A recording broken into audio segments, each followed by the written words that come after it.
Kemudian berkaitan dengan masalah kedua tadi, atau yang masalah kalam dulu ya, berkaitan dengan masalah khair dan syar itu. Jadi masalah khair dan syar yang juga terkait dengan pemikiran ahli filsafat.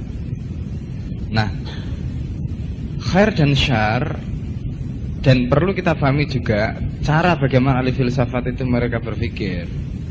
Dan ini yang juga dikritik oleh Setaki dalam kitab Tafkir. Apakah ahli filsafat itu memang benar-benar berpikir ataukah hanya berkhayal? Gitu. Jadi kalau tadi antum mengatakan bahwa mungkin juga ahli filsafat itu berpikir, tetapi berpikirnya itu dangkal. Kalau Setaki mengatakan tidak, malah karena hasil yang mereka rumuskan itu bukan pemikiran tetapi khayalan. Nah, kenapa? Karena berpikir itu harus mabniun alal waqi'. Itu syarat yang paling mendasar. Setiap pemikiran itu harus didasarkan pada fakta. Jika ada pemikiran yang tidak dibangun berdasarkan fakta, misalnya ya, kalau ada pemikiran itu dibangun berdasarkan sesuatu yang diasumsikan ada, itu berarti pemikiran tadi tidak didasarkan pada fakta. Nah, kesimpulan yang dibangun berdasarkan fakta yang diasumsikan ada padahal fakta itu tidak ada, kesimpulan seperti itu tidak bisa disebut pemikiran. Meskipun itu lahir dari akal, tetapi itu tidak bisa disebut sebagai pemikiran. Dan seperti itulah kecenderungan yang terjadi di dalam pembahasan filsafat. Karena itu lebih banyak kita katakan sebagai hasil khayalan atau imajinasi. Ya, ini tidak bisa kita sebut apakah ini dangkal, apakah mustanir, ataukah amik.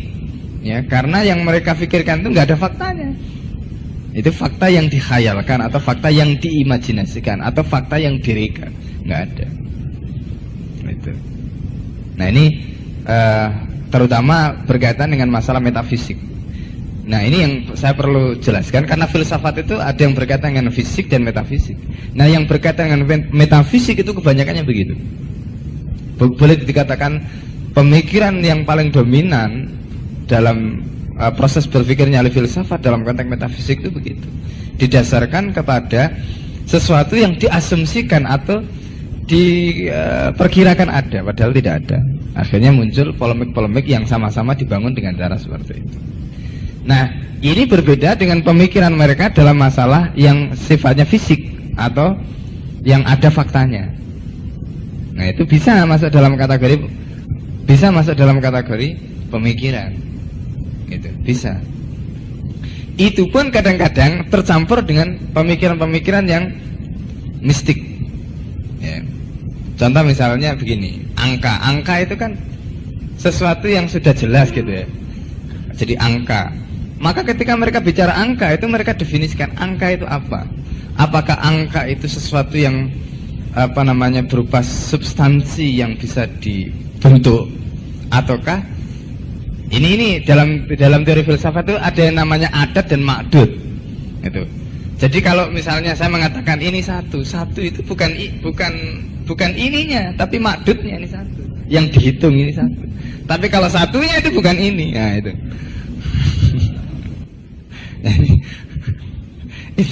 itu pembahasan padahal sudah menyangkut soal fakta. Soal itu jadi begitu.